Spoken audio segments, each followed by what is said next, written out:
Yes. Mhm.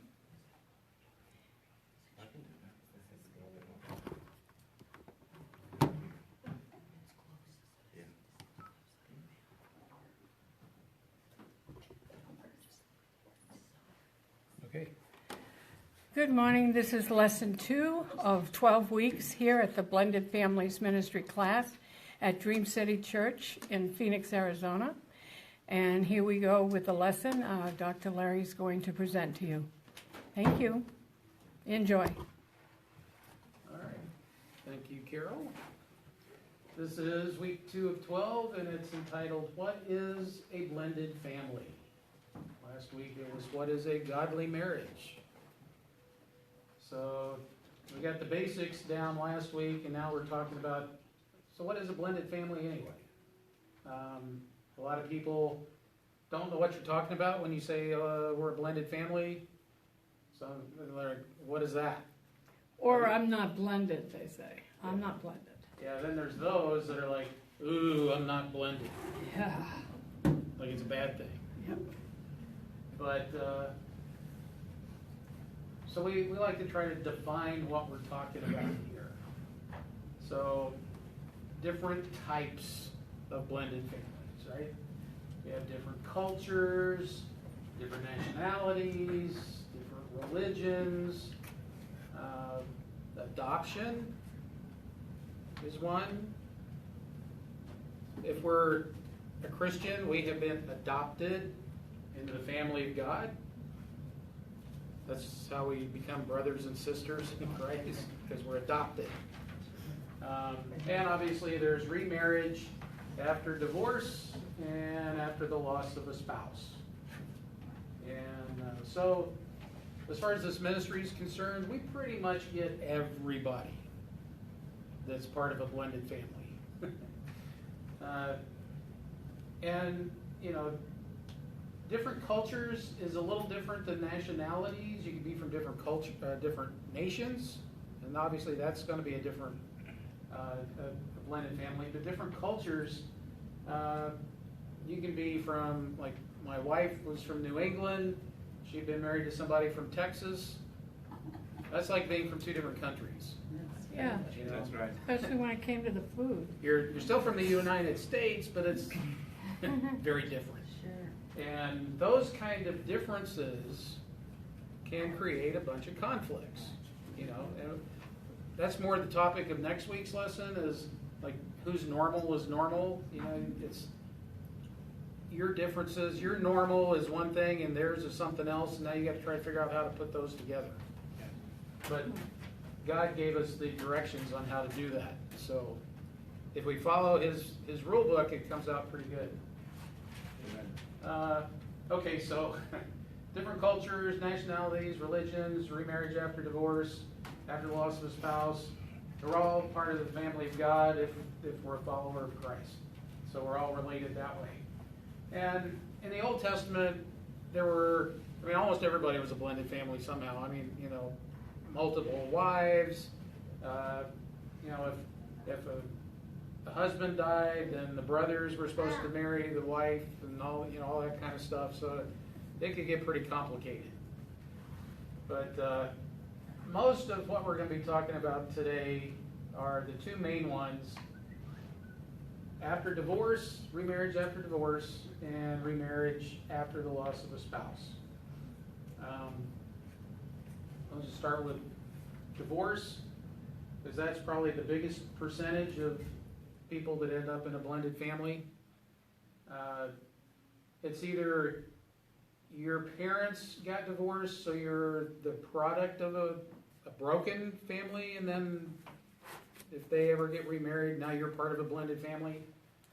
Or, you know, like I said, you're the child of a divorce, and now you have to deal with step parents. And the last couple of generations, it's almost everybody's got blended in there somehow, just because of all the broken homes and single parents, you know, out of wedlock moms and dads and everything that have kids but never actually got married before. So there's a lot of that going on. But and that's really, maybe that should be a third category. I mean, you were married, and then divorced, and then get remarried, and then you were married, and somebody died, and then you get remarried, and then there's those that never got married, but they got kids, and, I mean, that's slightly different. Pretty soon it'll become blended. Yeah, Sooner or one way later. or another. Yeah, I mean, it was like, Carol and I, she already had kids, I'd never been married, boom, I'm a parent. Yeah. So, a lot of that goes on these days. But one of the biggest issues with getting remarried after a divorce is there's a whole lot more spiritual baggage that is created because of using the law to break a covenant. Okay? And what has happened is, once we give our life to Christ, now we live under grace. Amen. But if we use the law to break what God created in a covenant, well, now we're putting ourselves, we take ourselves out from grace and put ourselves under the law again. And that's really not a very good place. I mean, the whole point of the law in the Old Testament was to basically show us how evil we were. Yes. No way we could do everything in the law. But, after divorce, then the court decides how you do things. Alimony, child support, visitation, all that kind of stuff. So the court is dictating to you how you have to do things. And mostly it's not to anybody's benefit. That's it. That's what happens. Right? Good, amen. Good word. Very good word. Okay, so there's a lot of spiritual baggage created, not just because of the divorce, but because of all the stuff that happens prior to the divorce. Right? In the Beyond Divorce class that we have on Tuesday, that's what we talk about is, it's not really the divorce that's the sin, it's all the sin that leads up to it. Yes. Right? The divorce is a legal transaction that separates everything. It's a tool. I mean, it's like a hammer, It depends on what you do with it. So there's a lot of spiritual baggage because of all the sin, and there's so many things said and done prior to a couple getting divorced that leaves a lot of wounds. And when we're talking about forgiveness, we talk about a wood fence sometimes. And all these things that are going on prior to the divorce, it's like nails in a wood fence. That's right. Now you say something, boom, there's a nail in the fence. Now you can say, oh, I'm sorry, I really didn't mean to say that. You sort of apologize. Well, that takes the nail out. But you still got a hole there. Mm-hmm. Now, if you never apologize, that leaves the nail in it, and sooner or later it rusts and corrodes. And how many of you ever seen on an old fence where all these streaks are coming down where the nails are, right? So there's just a lot of baggage created prior to the transaction that splits everybody up. But those holes, as we continue teaching in the Beyond Divorce, God's the only one that can go in there and putty it up and smooth it out to get past that. Mm-hmm. But you have to allow Him to do that. Well, And a lot of us don't know that that's what we need to do to complete the forgiveness thing, and that's part of what we teach in the class, yeah. how to be able to do that. So, yeah, and, God comes in, He kind of putties in that hole, smooths it out. Now, if any of you have ever done that with wood, there's way more putty on the wood than what goes in the hole. So then you got to take some sandpaper usually to smooth it out. Takes work. Well, that's part of the time. healing process. Takes Sometimes time. you get roughed up a little bit. Sometimes it can hurt. And the thing is, with all this spiritual baggage, most of it's prior to the divorce, but usually it continues after the divorce. I mean, in most cases, or a large majority anyway, one ex is really ticked. Right? So they go out of their way to kind of hurt you. Yeah. It's like their whole reason for being is to destroy you. They don't want you to be happy to be able to move on. Well, they were hurt, so they want to hurt you. Yeah. Right? Evil for evil. Yeah. Yes. You just reminded me when you said divorce, it's all that upside down. Yeah. So divorce is not a symptom, it's the manifestation of something that's going on for years and years. Mhm. It's like, when you have cancer, it didn't just happen overnight. Something worked at it and then it manifested. So for me, it was crucial when you taught me the God's relationship pyramid. And I just had everything upside down. I had 6 number 1 and I had 2 number whatever, and somewhere was everything else. So lots of spiritual baggage is when that pyramid is either upside down or it's a square or it's a circle, but it's definitely not. Well, the cancer reference is a really good one, because the stuff that leads up to a divorce is like a cancer. Most people don't get married when it's all messed up to begin with. I mean, why? Right? It's all kumbaya, it's all going to be great, happily ever after and all that kind of stuff. And then because life and marriage are spiritual warfare, if you're in sin, Satan's like, cool, I'm good with that. God's not so much. But now you get married, and if God's involved in that at all, he's like, well, now wait a minute. I got to do something about that. I mean, you're walking away from me. Satan's talking here. And so if you're starting to move towards the way God wants it, Satan's going to try to mess with you. So if you're in sin, Satan doesn't have to mess with you. So sometimes it seems like everything's cool because you're not being attacked. Amen. You try to do it God's way, hell breaks loose, right? So it's all the stuff that's happened. It's like people said, it's that cancer that's the result of some sort of toxic stuff going on, and it's not dealt with. So it kind of grows after a while, and then pretty soon it'll kill you, right? That's kind of what we're talking about with the spiritual baggage. There's all this stuff, and it's sin. That's the main thing. It's sin. You just got to call it what it is. But we got to figure out, what is it? What is it? We have to identify the root causes of what led to that. So we have to identify them so we can deal with them, and then as we deal with them, then we can heal from them. Amen. Well, I was just trying to say that, I'm just thinking the importance of, going through this blended family course. Because when you remarry with, all these differences and all these spiritual baggage, we already know statistic-wise that second marriage is going to probably be even more at risk of failing. Right. We were at a thing yesterday, and it was a blended family thing, and they made those statistics in that. Yeah. And first marriage is like half.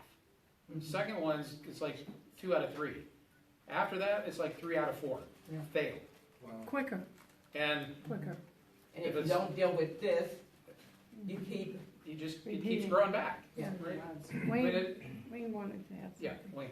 When you identify the root causes, as you look at yourself in this divorce, the words deal with them should be expanded greatly, because dealing with your root causes, as you identified yourself in your divorce, you identify those things that you personally own or that you recognize immediately. And to deal with them means that you have to change. You have to make the change then, both with God and with yourself. And if you fail to make that change, that represents the root that stays forever. Sure. And so the change must happen before you move forward. Yeah. Good point. And that's Yeah. we have a whole lesson on that this week in the Beyond Divorce class. It's identifying your piece of the pie, Right. because you don't ever get the whole pie. Amen. Which That's good. a lot of guys want to tell you, you're the problem. You're the reason we Yeah, got it's divorced. not It's my all your pie. fault. No, part of it is. And it's that very issue. You have to identify what is yours, Yeah. Yeah, your part. right? And then you Right. have to own it, Right. all of your part, not Just- the whole pie. To what Carol said with the guy say, when I came to this class, I actually came with the whole pizza, and you guys helped me to actually retain my part, because I was going for the whole thing. Yeah. And I learned that before God, you stand by yourself, and you are responsible for your acts. That's right. Exactly. Not for your spouse, not for your children, You. not for the president. So we have to learn, you know, and it's very important because, you know, you take your piece of pie, and how small or big it is, it doesn't matter. That's Right. right. But you hold on to your, that's how you're going to grow. Otherwise, that root keeps on producing stuff at Yeah. seasons that you're not, Yeah. It comes back to bite you when you're not looking, right. usually. Now, the dealing with it part is knowing what it is, Yeah, To identify it. and then Yeah. owning up to it. yeah.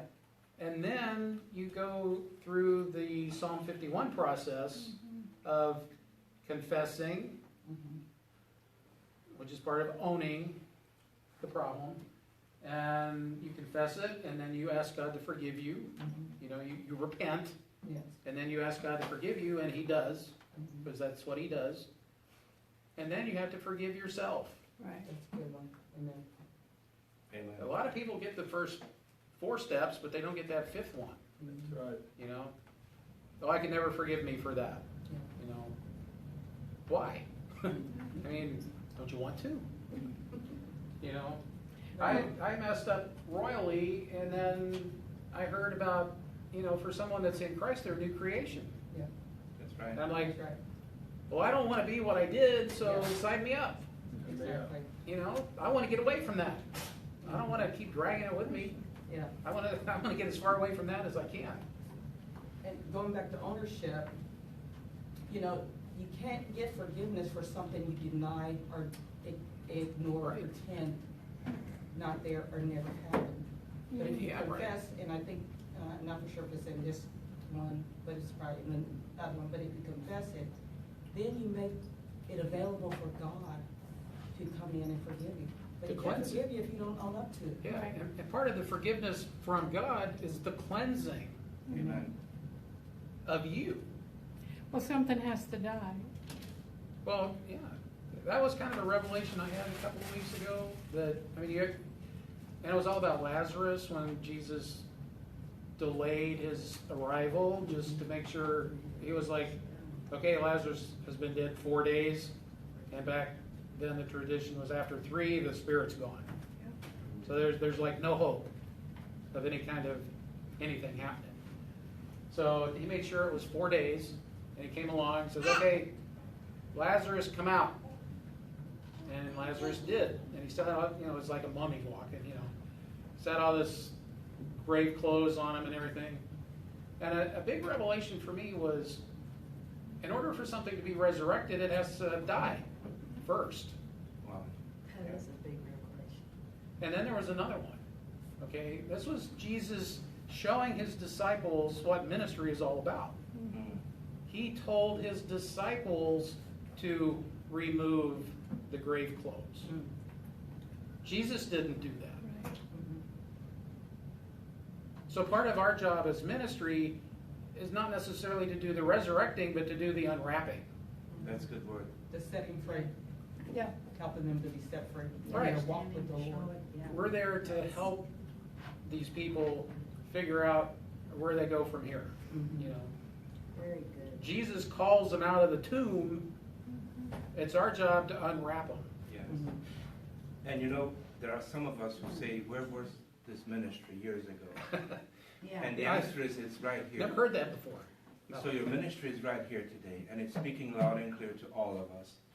And I think that marriage is a place where people grow together. We don't get married as elders. We get married as young in the spirit. That's right. And, you know, as couple, each one has the right to grow in the spirit, but we somehow strangle each other's, oxygen tube, and we learned that in the other classes. Wow. So divorce is basically the situation where spiritually people don't actually take care of each other, but they are just needy and, poor. Selfish. And that's why the blended family, this class, and maybe I'm speaking to the online, that's why we need you. Because some of them are young couples and they need to hear this. Some of us here are already beyond, divorce or beyond the first relationship. But that's because we didn't know what you're teaching. So now that you're here, let's take advantage of you. Yeah. In a good sense. Yeah, let's do that. Some of the root causes, obviously selfishness is really the one root, but there's a lot of forms of that. It's kind of ironic, everything seems to come out with an A. Anger, abuse, addictions, adultery, abandonment.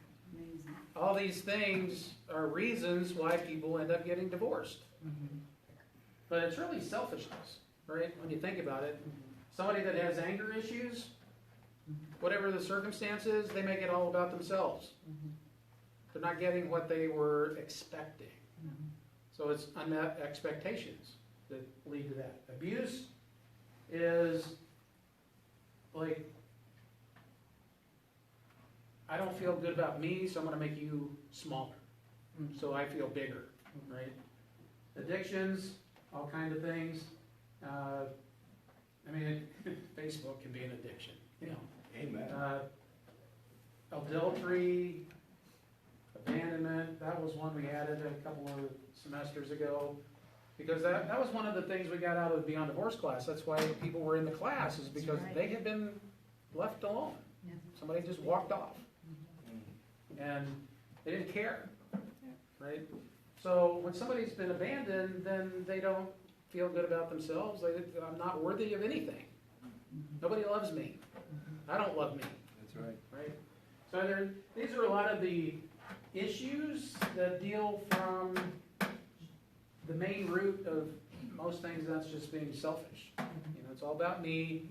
It's the unholy trinity, right? Me, myself, and I. Yeah. It's not Father, Son, and Holy Spirit. It's me, myself, and I. Okay, and again, talking about roots while we're there, right? This is a tree, not an atomic bomb going off. We have the roots that hold the tree up, right? Which are the causes of things.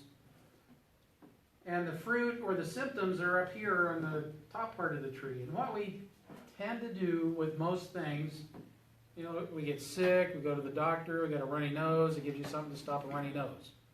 He doesn't cure the problem. He deals with the symptoms.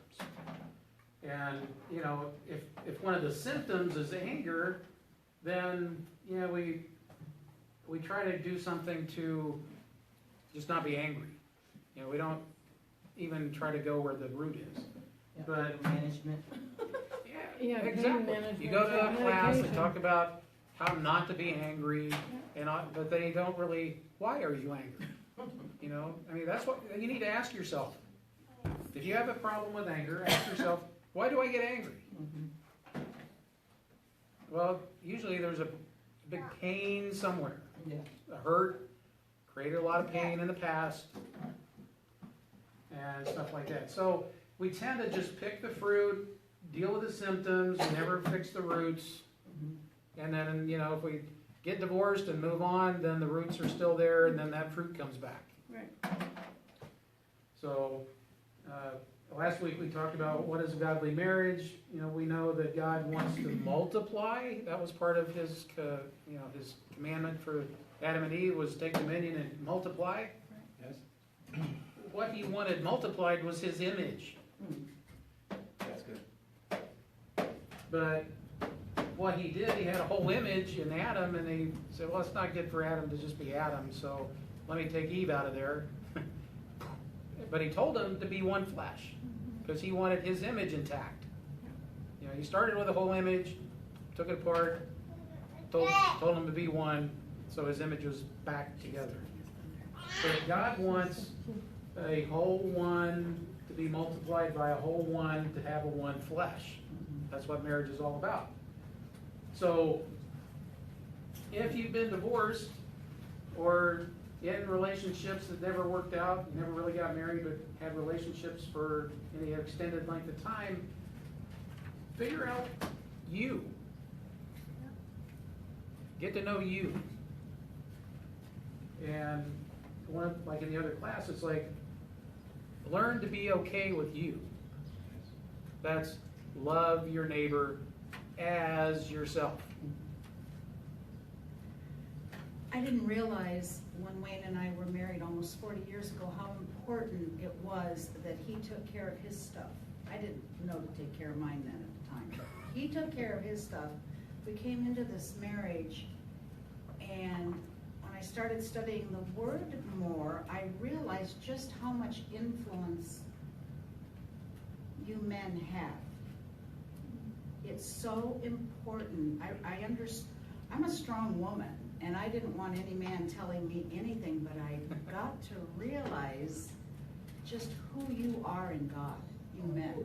It's really, really important, because there's an umbrella of protection from God that starts with you men. And if you guys are free of all this stuff, which I'm sure you all are, I'm not saying you aren't, I'm just saying, when you are in proper order with God, it was so easy for me to follow him. And nothing came in, no distractions or wanting to argue, or it's just so pleasant and so pure almost. And I realized a godly man has more power. And I'm not going to use the word control, because that's not what it is, but you have it just naturally because of who you are in God, created first, and us women out of you. I think it's a beautiful We thing. feel peace. Oh, there's so much We feel peace security. because Just we the know that's the way security. God wants it. And then the respect we give them. I mean, I look up to him with such respect because of how he keeps us covered, and there's no holes in that umbrella. Right. I just saw a thing on Facebook the other day. I was using umbrellas, Yeah. but it was the headship Yes. in the kingdom as well as the home and everything, right? So I got a really big umbrella, which is Christ, covering the family. And then you got a little smaller umbrella, which is the husband, covering his spouse and his kids. Right. But it's still, he has to be under God's umbrella, That's right. right? And then finally, the wife is under the husband and kids and everything under that. But, which we talked about last week, right? Those three kinds of submission. It's Yes. God first, then the Yeah. husband, then the wife. Yeah, Karen. and that control is that authority. You have authority in Christ, because you're under God's authority, you have authority. Sure. Right. And then your wife and your children are under that umbrella of your authority. One of the beauties of marriage, and this is because God made it, Amen. is when the husband and the wife, which is like according to the pyramid thing, right? When the husband and the wife are both submitting to the same authority, That's right. it makes it so much easier for them to submit one to another, Yeah.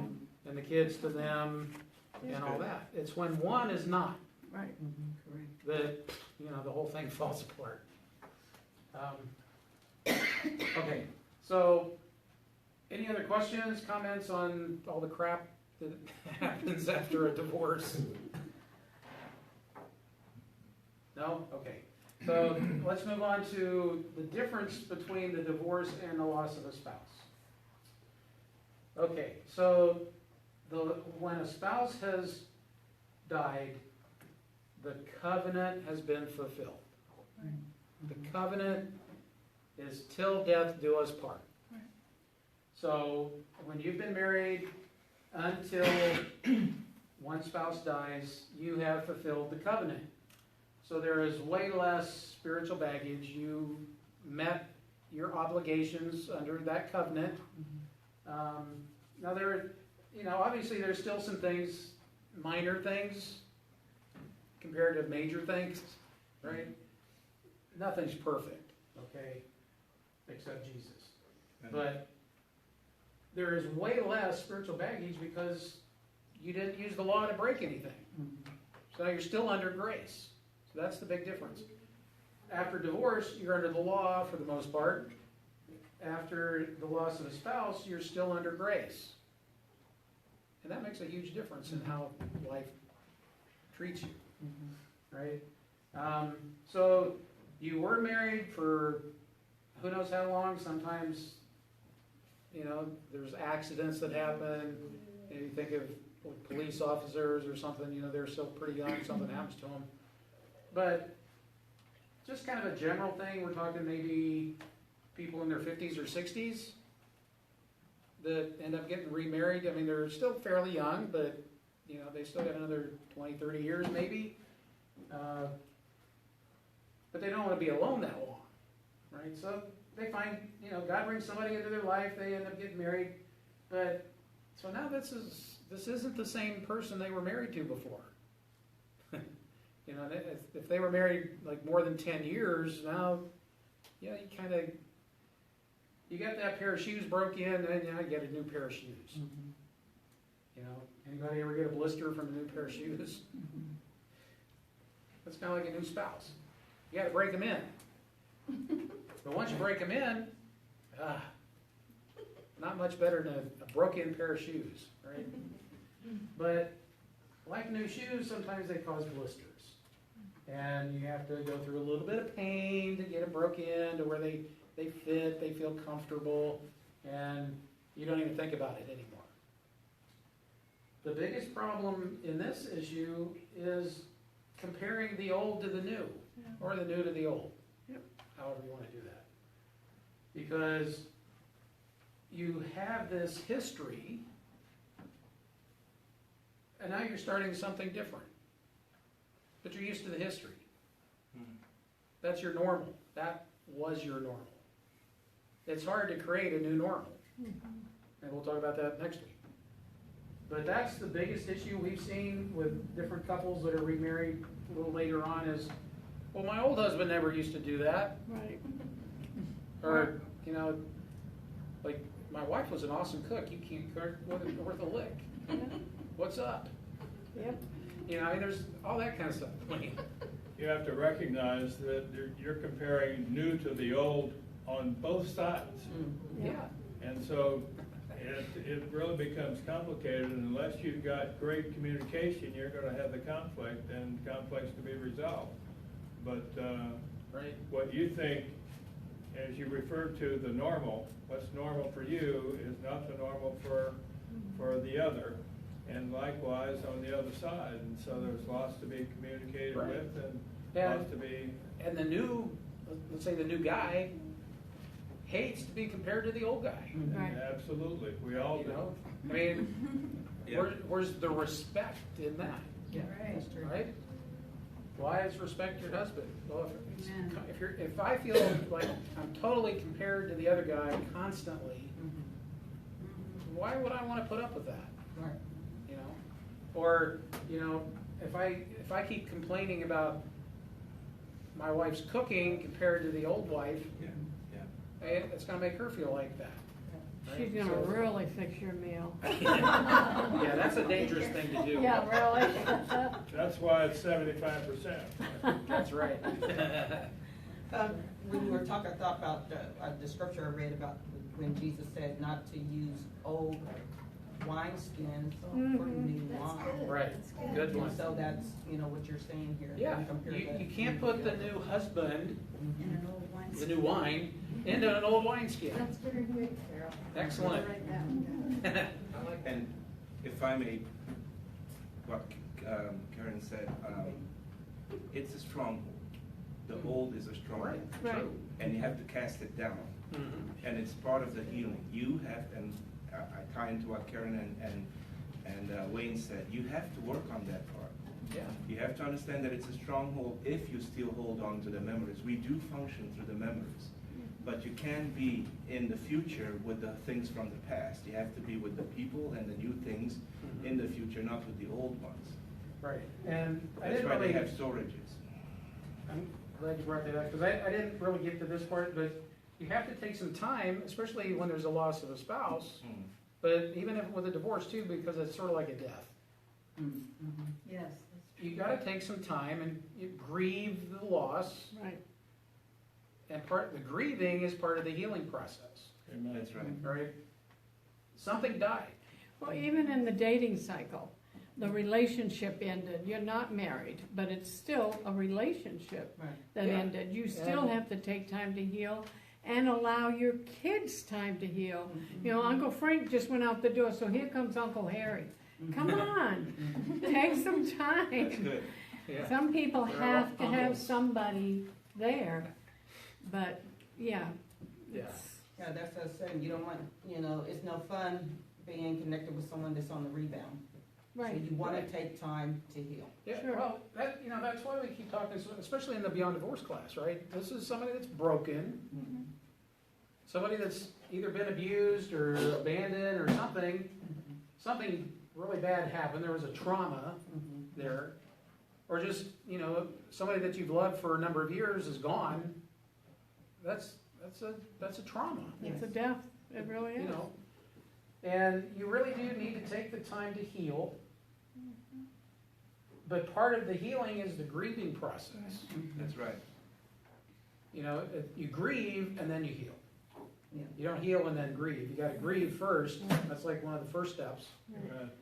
And then as you grieve, then, you kind of process, the old memories, the good times, maybe forgive the bad times, and you get to know yourself. This is the grieving and healing process is rebuilding your vertical, Yeah, with God. right? Part of that whole process is becoming whole again in Christ so that you're whole. Yes. Yeah, And that's another reason that comes up when it says, don't compare the new to the old. When there's been like an accident, and all of a sudden your spouse is gone, suddenly, has done something you didn't prepare for. right? So when you do get in that next new relationship, you're only remembering all the good things that you and that former spouse had. You forget all the bad, and that can add a lot of conflict between the new relationship and the new spouse if it ends up being Because a if spouse. you didn't really deal with the negative stuff, Yeah, you just kind of buried all that, yeah, it's just Something everything will was so trigger- good. down the road, something will trigger how you felt about the other guy Yeah. or the other person. And then you'll get, that root of bitterness will come raising itself. Yes. Can I add something to what you just said? I kind of experienced the opposite of that. Okay. For my previous relationships, there was nothing good about it at all. I was with a guy for 13 years. He was a drug addict, I was a drug addict, and he was never there. Ever, he wasn't there. I saw him one time in a 9-month period. I don't know where he was, I knew nothing. Wow. Our bills got paid because his parents were paying them, and I found that out later on down the road, and I'm going, you're making almost $800 every 2 weeks, where's all this money going? And then it clicked, boom, it's all to the drug, like, are you serious? Like, what is wrong with you? And so it all just fell apart. So coming into this relationship with him, even though he's under God's umbrella, here I am under him, I don't know who I am, let alone being okay with myself, that wasn't gonna happen anytime soon. I'm just now getting to a point to where I can understand that just because it was bad then, doesn't mean it's bad now. Right. That's how So I it was Right. I know learning how to Good. separate myself from the negativity Sure. to see something different. enjoy him. Yeah. That's what I had to do. Right, yeah, it's hard. It's One of the so hard. things, I'm glad you brought it up. One of those things that happens is, God's word says that you reap what you sow, Right. right? So you go along and you're sowing bad seeds, Oh, boy. right?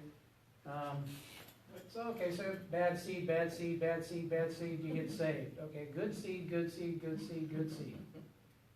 But the bad seeds are growing here, Yeah, like weeds. right? Yeah. Well, okay, that's called consequences. But sooner, That's after a good. while, they die, or you cut them off, right? Yeah. And now you're getting good stuff. So there's that transition period where you've been a sinner, and now you're saved. you still plant a few bad seeds even after you get saved. It takes a little while. But the one thing I got out of this example was you can't plant bad seeds and then pray for a crop failure. There you go. I think it's just gotta be ordered. Eventually, you What was I that? think you gotta drop your seeds down to the ground, to the dirt, not right there. Oh my You know, gosh. but that's what we by the want to grace do. of God. We want to keep planting the bad seeds and then pray nothing happens. Oh, Yeah. terrible. What is It's it? it just Stephanie. Stephanie made an excellent point. You both taught me a lot of things, but one of the things you taught me when I was hurting was don't try to focus on her, fixing her. Try to focus on your relationship with God. And that was the first thing that I did. I regained my identity in Christ. And it was amazing how they both worked in my life. And I called Larry and I was like, da da da da da. He's like, no, you got to focus on God. Okay. And I called him again, and da da da da da da. No, you got to focus on Christ. And it was a constant, it was like a road sign. Like you either go that way, or if you go the other way, I'm still going to point that way. And it helped me a lot. So what happens is now I'm focusing on God. Now God starts downloading, showing me things about me that I didn't see because I was looking at her. See, when you look at another person and you don't look at God, you're always going to get a second-hand revelation. You want always the first-hand revelation, how loved you are, how he thinks about you every day, how he holds you in the palm of your hand. You go to God and tell him not how big your problems are, but you go to the problems and tell them how big God is. I mean, all these things, Amen. the way I'm talking doesn't come because I sat in the library and read books. It's because I sat on my knees and I prayed and I had godly counsel like that. I'm just now starting to learn how to do that. 'Cause coming from where I was coming from, coming into a marriage with a godly man was like, it was really weird for me. I didn't know how to react, and I didn't know how to respond to that situation, say it that way. Because I was so used to reacting in a negative situation. So I had to learn how to respond in a positive situation. But not knowing my value, not knowing my worth, not knowing how he sees me made it really, really hard. Yes. Right. So over the last 6 months, I've really spent a lot of time in the Word and praying, trying to understand how he sees me. Now I'm trying to learn how to accept how he That's sees good. me. That's good. That's awesome. So I'm Yay. ready. Awesome. That Awesome. is big. That's Good. huge. For you. Thank you. He loves you, you're perfect. Larry, that's something I want to add to that. Yes. But like you said, you can't keep planting that bad seed and praying for a crop failure. What that says to me is we're taking God's grace for granted. We need to be careful about that. That's Well, yeah. true. Right. I mean, it's like taking communion, right? You don't want to take it and know you're a sinner and you haven't repented of stuff. Sarah had something she wanted to say I was too. thinking the same thing she was. There's that old cliche, insanity is doing the same thing over and over and expecting a different result. Right. So stop planting the seeds. Yeah. Watch what your words are. Your mouth is cursing. Mhm. They're death sentences instead of life Yeah. sentences for your Right. marriage. Joanna has something. See, someone has told me, and slowly I've learned that it's true, that what you feed into yourself grows. So you feed the word into yourself, you That's right. continue to pray to God and just, open yourself to him, it'll grow inside you. Mhm. And so basically if you keep on feeding that negativity into yourself, or, just those abusive words, you're feeding that, you're gonna let it grow, Versus if you do the opposite and start feeding the positive and, the word of God and his promise to us, then that's gonna grow and the old will die. Right. Yeah, there's no like Native American thing about like two wolves being, One is hope, one is anger. Which one wins? Yeah. Whichever one That's you right. feed the which most. one went? The one you feed. That's right. I just want to mention for everybody right now, so you know, and I'm sure you all know, the Holy Spirit is in this room. And it's ministering mightily to all of us. There's healing happening right now, if you perceive it or not. But the reason why we come together, and the reason why we don't want to be on the internet, which internet is a good escape, but it's because when 2 or 3 gather and mention his name, he's among us. Amen. And he's right now ministering to all of us. And I'm so grateful to be here with all of us. So mine. Amen. Good word. Okay, we can wrap this up here in a little bit. Okay, so don't compare the new to the old or the old to the new. Adult children. Now, if you're 60-something, 50, 60-something, and you've been married for 20, 30 years, you got kids that are 20, 30-something, right? They're adults. They got their own lives. Okay? It's one thing when you got like teenagers and below. Teenagers are, you're on your own. Okay? With teenagers. But with adult children, blending is almost non-existent. Well, we became stepchildren after the age of 40. Yeah. That was hard. Yeah, her mom remarried, my mom remarried. You know, We we're thought, well past never thought 40. we'd see that. And, you know, her mom got a great guy. My mom, not so much. Right. You know, he was a very jealous guy. Oh, yeah. He wanted to make sure that he didn't marry anybody that had been divorced. Right. They had to be a widow. They had to be a widow. Should have known that was It was a red flag, religious but we thing. But anyway, you know, my mom sold my house, and he sold his house, and they got a townhouse together. And didn't. Our house. but you know, my mom still had a bunch of my dad's stuff, like in the garage. But when she would go shopping to get groceries or whatever, he'd be out there in the garage looking through the stuff, and they'd be throwing stuff away. It had to do with my dad. You know, stuff like that. And, you know, they came out here, we got to meet him and everything. And, you know, some pictures were taken with us and Carol's kids. And next thing you know, we get these pictures in the mail. And with a note, it's like, well, they're not really our kids, our grandkids or anything, so we don't really need the pictures. Not blood related. Yeah, they're not blood related, so who cares? You know, I mean, that's where this guy was coming from. But that was also before the ministry, too. Well, wait, See, God was setting things up. We were learning stuff about blended family stuff that Yeah. we didn't know we were going to need to know. Oh, That's good. But Carol's stepdad was cool. oh, he was great. He got part of the family. He was doing stuff for everybody. He was cool. He was wonderful. Blended. Now, He lived to be 106 and a half. Wow. He got in trouble at 103 years old, going too fast at his senior center. They took the bike away from the freeways.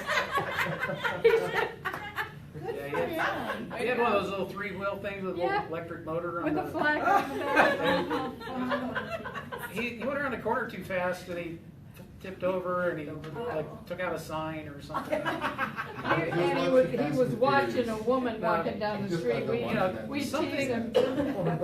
That's You know, that's cute. Just for what it's worth, okay? He 106 and a half. Yep, He had a good heart. he did. Right. This other guy, 2-3 years after he married my mom, he had a big stroke. Now, my mom took care of him for maybe a year or so, and then he died. So he didn't last long. And by then, she was kind of sick, and she didn't last a lot longer after that either. Anyway, that was, you know, Carrie.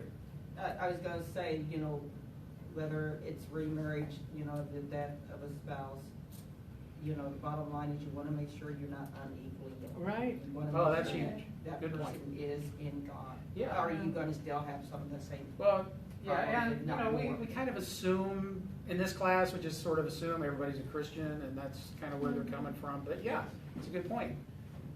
We see a lot of blended families because people weren't equally yoked to begin with. Right. But as a, you know, loss of spouse and the importance Yeah. of going through this grieving process and not, you know, catching the first person on the rebound, you may end up getting someone that looks godly, but are they really still be unequally Sure. yoked? Right. That's Right, why we tell them, you know, what's the hurry? You know, you get plenty of time. You know, You gotta make sure, you gotta get confirmation from God. Amen. as a We teach in the Christian, premarital. I think we're all called to be fruit inspectors. Okay. It's not what somebody tells you, it's what are they doing. What are they showing me? Right? So, you know, especially if you're like in between relationships right now, make sure you're inspecting the fruit, right? That's a pretty good indication of what the roots are. Now Right? look at the children. Look at the family that he came Yeah. from, Check his out mom the and kids. dad, you know, look at the whole, That's the picture. fruit, right? That's the a whole good picture. part of the fruit is the kids, if there are. If you And look if at my you- family, he'd have ran, 'cause thanks to my dad, my family's so blended that it's not even funny. But, Well, it's So- not only that, it's the heart. What's Yeah. the heart? You know, it's not just being a blended family, it's where's the heart? There's no step in my family. Get to know the Just doesn't- people. That's good. Really get to know It's just them. family. Brothers, there's sisters, there's That's no what- step in my family. yeah. That's what But- Wayne says. When we're talking adult children, like past 20-something, or 30s, 40s even, it's really hard to blend because it's not part of their normal, right? But they have their own lives They have their now. family, they Yeah, grew up they- with their family, and now they got their That's own your deal. family, and so this new person in the family is like just some guy or, you know, some lady, right? But it's really gotta be their choice if they wanna be part of this new thing. You know, you don't wanna push them into it, but keep the door open. You know, put the invitation out there, keep the door open if they wanna come in, awesome. Remarriage requires lots of grace and mercy. We all need that. Because, especially remarriage, right? There's gonna be, in most cases, a lot of spiritual baggage you gotta deal with. So you need that grace and mercy to try to get back under the grace. Usually you end up under the law for X amount of time. And then that, kids are 18 or whatever, then a lot of that court stuff goes away. And now you can get back under the grace. But we have been given much. In grace and mercy, God expects us, you know, to whom much is given, much is required. Yes. If you've been given it, then you need to give it. Develop the covenant mentality. This is where a lot of people get kind of messed up. Take the time to discover each other's gifts. Right. All right, now this is part of next week's lesson, but celebrate each other's differences. Take the time, you know. Don't expect the other person to just adjust to your normal. Right off the bat, boom, this is my normal, this is what it's going to be. Fit in or else. You know, that's not the way it works. Trials and tribulations are promised, but they're temporary. Good. So if you have a covenant mentality, you understand that. Yeah, stuff's going to happen. But we're together for the long haul, and we're going to get through this together. Yes. And That's then the, 20 years from now, you can laugh about it. that's the covenant mentality, yes. I'm waiting for the laughing part. It's a process though. It's a process. Right. You have to believe it. It's and all then it will about, be. you know, God didn't create marriage to make you happy. Right. He made it to create, He created it to make you Spiritually spiritually mature. Mhm. That's good, Yes. that's good work. She has a question. When it says adult children hard to blame their choice, I can understand that because I have a 20-year-old. And so she's really, I don't know what she's doing. She's 20, that's all I can say. But I have a 12, 13, 14, and 15, and a 9-year-old. The 9-year-old, she's still, her ankles are turning black right now, so she's good. The 12-year-old does cartwheels everywhere still, but the 13, 14, and 15-year-old, it's turned into this, Arthur says, but mom has to confirm game. And I don't know how to get past that part. How do I get it to where, and with my kids' dad right now, because he was arrested on a drug charge, they're not allowed to go to his house. They go to his parents' house. So if you want to see your kids, you have to go to a sober environment and see your kids. Which that's neither here nor there, but I don't want to alienate my kids because I kind of get where they're coming from. They're having a hard time with their dad right now, but at the same time, I need them to understand that I'm tired of confirming everything this man says. Like, just stop. Well, it's your house, your I- rules. You have to sit down, the both of you guys, write out what your rules are going to be, write out what your consequences are going to be, and agree on those together. Have a family meeting, get them all together and say, you know, sorry things didn't work out in the past. We're in a new time period here, and you know, this is our house, our rules, this is what's going to happen from here on out. Make copies of whatever those rules are, to get them all to sign it, even if they just scribble. So they won't come back to you like the 15-year-old say, I didn't know that was a rule. Yeah, they did because they were given those rules. But they also know that if they do something wrong that's on that list, and he's there alone, he knows what to do for consequences. And they can't go to you and say, well, you just won't believe what he did.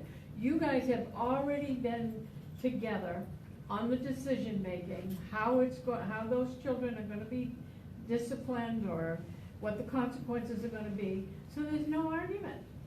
You're on the same wavelength, but you guys have to sit down and put those in effect. We can make suggestions to you, but those are your kids. You know them better than anybody does. Make them age appropriate, what the consequences are. The 9-year-old would have different consequences than the 15-year-old. And give them a pass the first time, because these are new. We're just trying to enforce these. First time, we'll forgive you a little bit and let you ride. Second time, no. The third time is really, then you go from the consequences into a disciplinary thing, like, okay, you give me your cell phone for a week, or, you know, make it more severe, the further you have to go. But that's the only way, and you can't deliver it to your kids and he deliver his kids. You both have to be together, delivering both to all the kids at the same time, so they know you're respecting one another and you both are on the same page.